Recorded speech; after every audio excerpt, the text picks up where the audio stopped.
Student's Book, page 57. 9. Read and complete. Listen and check.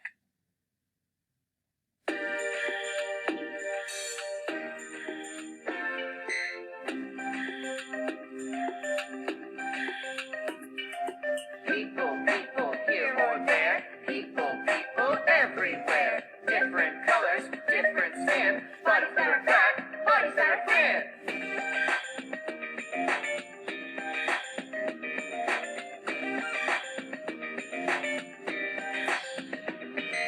Some are weak, some are strong. With hair that's short or hair that's long. Straight, curly, dark or fair. Different people, different hair.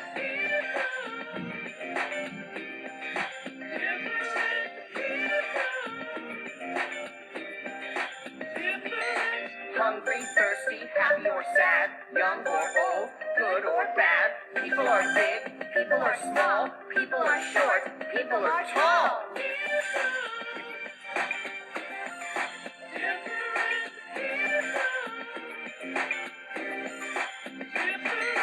Funny, naughty, angry or tired, smart, beautiful, loud or quiet. People, people, here or there. People, people, everywhere.